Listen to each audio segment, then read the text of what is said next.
Have you ever felt cursed? I have. I say that as a war zone kid. That's my term for those of us like myself. I'm a child sex abuse survivor. As an adult, I live with borderline personality disorder. I'm a recovering addict and bulimic. And the bulimic part is what I'm talking about. Right now, I weigh in the 190s. Um, and the most I ever know that I weighed was 378 pounds.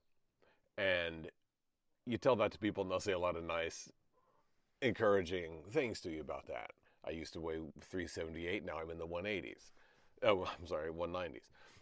That's a lot of weight. But I feel overwhelming shame at even saying that I used to weigh 378. It is not overwhelming. I'm not overwhelmed by it. I feel shame at that still right now, but that's all right. That's just the weather in my head. I can feel all kinds of things. It doesn't mean that much to me. Mm, my goal weight right now is 180, and that also brings shame. The 180 has more shame than the 378, and here's why. My maternal organism took me to the doctor when I was in the 6th grade for my, physical, whatever it was. And she sat there with me in the doctor's office, as she was wont to do, as she should not have done. And the doctor weighed me. I was in 6th grade, about however old you are then, 12. And I weighed 180. And my pants size then was 38 by 30. And it is smaller than that now. And we're about 30. They don't make them in 35, but about 35, 34 if I don't mind tight pants. um, and the doctor, I got on that triple beam scale, and I was real happy that it said, I saw 30 on the scale, and I was real happy about that. And then I looked up at the beam above that, and it was on the 150. 150 plus 30 is 180. And the doctor said, you weigh 180 pounds. And he clucked, because doctors then did not care about bedside manner or your feelings or anything else. And neither did my mother. And she's told me on numerous occasions, shame is a great motivator. People should feel ashamed when they're bad. And she made sure I did. And bad for her meant anything she didn't like.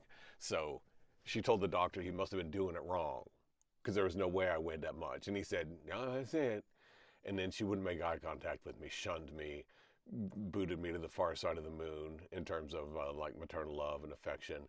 And man, did that burn. Face burning, heart pounding shame. I just went away. That's what I did. My mother did that to me. I just went away someplace else. Uh, See previous discussion of borderline personality disorder. I just went away. But that number did not go away. That number stayed right in here. So I've been installed out in the 190s for several months now. And I ate low calorie, a calorie deficit for a long time. I started a GLP-1 about a year ago, but I also started running about a year ago. I run about 30 miles a week, which is a lot for me, because until a year ago, I'd never run more than 200 yards in a stretch in my life. I did a half marathon about a month ago. I got another one coming up in a couple weeks. And my life is radically better than it's ever been in my life. I'm kind of at a high water mark for happiness and thinking about my life moving forward. But I'm the same guy. I'm the same guy. Um, I practice Zen, which means I sit on a cushion and look at the wall. And that's given me a different stance toward myself and the weather in my head when I feel shame and these things, and the BPD mood swings and betrayal and impulsivity and all that. I observe that stuff now, rather than be carried away by it. But man, being stalled out for months in the 190s, it was really hard not to be carried away. It is really hard. Um, and because I feel cursed. I feel cursed. You're never going to get there, Johnson. You're never going to do it. Ugh. I feel cursed. And I've been in a calorie deficit for a long time. And like 1,800 calories a day, something like that. I'm a 51-year-old man. You do all the stuff, and I run, like I said, about 30 miles a week. Uh, uh, and it's maddening. How can I conceivably not be losing weight? How? I'll tell you how, because I'm cursed. Cursed to be fat. Cursed to never not be fat. Ugh. Right? That's how it really, really is. I'm talking about this morning. The waves washing over me, waves of shame and all that stuff washing over me. And man, the BPD impulsivity, which is a superpower for me. I get my mind fixated on something, and it's, I'm not an easy guy to discourage. I get my mind fixated on something, but also I'm an addict, so I can implode myself at a moment's notice. And I got that addict terror. Like, am I going to become a crackhead in 5 minutes? Like, because I'm cursed, right? Same thing. Feeling of myself like I myself am out of control is how it feels. So, man, 1,800 calories and I still can't lose weight? 500, how about that? Huh? 500 calories a day. I'm going to look like I just came crawling out of a concentration camp, right? And man, I was close. I felt it. Like, I'm going to get carried away here. But I did not get carried away. I thought about it and I looked into it. And I found out all kind of stuff like low energy availability. Like if you're in a long-term calorie deficit, like I've been for a long time, 378, you can't go from 378 to the 190s without being in a fairly severe calorie deficit, a chronic calorie deficit, because it was not all in one fell swoop. 378 to 300, to 250, 260, 240, 220, 240, 250, 220, 240, like that. And now here we're at 190 over a period of several years. But I've been in a calorie deficit for a long time. How can it not be 1,800 pounds? I'm going down further, right? So I looked into it and I find out about like low energy availability, which may or may not be a thing. It's hard to tell witchcraft from science. And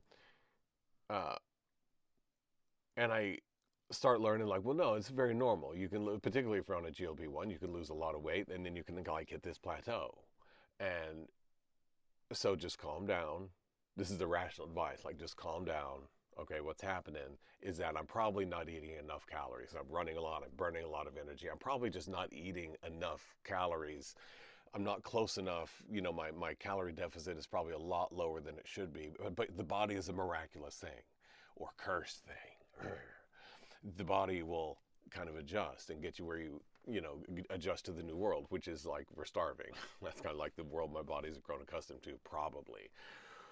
So what this really means for me is I need to up my calories more, closer to like maintenance dose for a few weeks, let my body catch up, not freak out over this 180 number, and the shame it causes me and all that, and also not freak out that I'm going to wake up tomorrow and be 378, because the reality right here and now is just that I've lost a shit ton of weight.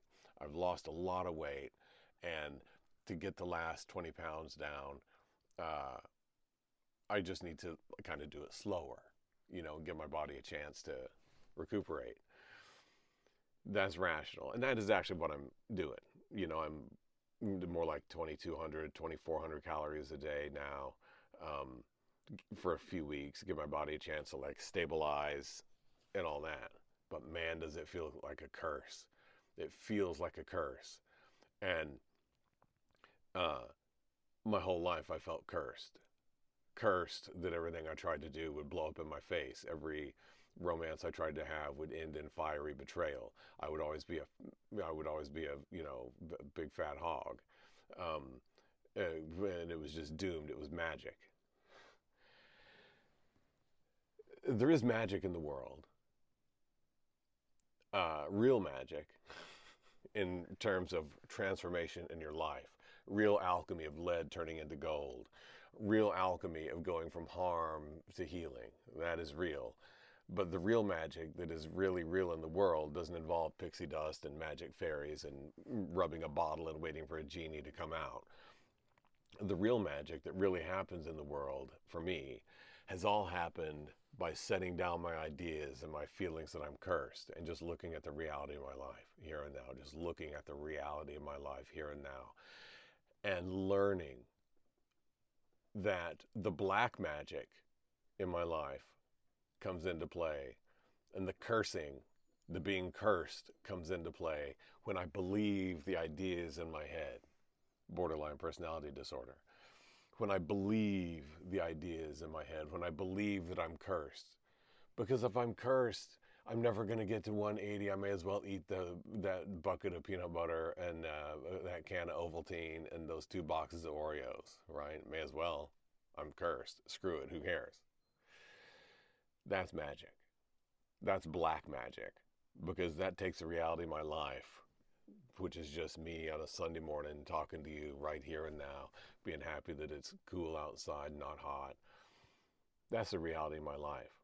And calories in, calories out. But if you starve yourself for long enough, your body will, acclimate to that, and you'll stall out and be fatigued, and your joie de vivre will go down and all that. That's black magic. The magic of transformation, the alchemy of turning lead into gold for this guy happens in accepting the here and now in the present moment, and that's all it is, and setting aside the stories. Cursed? Who's cursing me? I don't believe in supernatural entities in any other way. Well, who's cursing me? Who's doing the cursing? My ideas about the world are what's doing the cursing. My ideas that I'm cursed is what's cursing me. The only thing that's cursing me is the idea that I'm cursed, if I believe it. It's okay to feel cursed. I feel cursed. That's okay. That's just another thought in my head that I can set aside, because I've learned that the thoughts in my head are not necessarily true. Just because I feel it with all the fiery passion that BPD brings to the party, I feel it. I know it's true. Except it ain't. Matter of fact, it's extremely hard for me to say what is true, except for what is right now in front of my face. It's a Sunday morning, and I'm going to eat 2,200 calories today, and I'm going to do my running. And when I feel cursed, I'm going to remember that the only curse in my life is feeling cursed. And I'm going to set that curse aside, because my life is about moving forward. And very paradoxically, the best way for me to move forward in life is to stop trying to move forward and stop trying to look at the past, and to look at the ground underneath my feet right here and now, today. The ground under my feet is the ground on the trail of the Western Lands, a place of peace and wholeness where I learn and become what I am. And I'm a pilgrim on the trail of the Western Lands. I want to become myself more every day. And that means right now, today, it's Sunday morning. I'm going to live Sunday morning. That's the alchemy that turns lead into gold and turns black magic into the magic of life and turns poison into the water of life. That's what I'm thinking about this morning, Pilgrim. And it is a beautiful day on the trail of the Western Lands. And it's a Sunday, and I've got a race coming up in a couple weeks, which means my run for today is 3.25 miles, easy run. Easy run, Pilgrim, just like life. 80% of the time, my running is easy running. That's what it's going to be today. I'm going to get in 3.25 miles, easy trail, easy running on the trail, and then I'm going to walk. And thanks for spending a few minutes of it with me. It's a beautiful day on the trail of the Western Lands, Pilgrim. Daylight's burning, and I got 2,200 worth of calories to eat today. It's a beautiful day on the trail. Daylight's burning, and let's get a move on.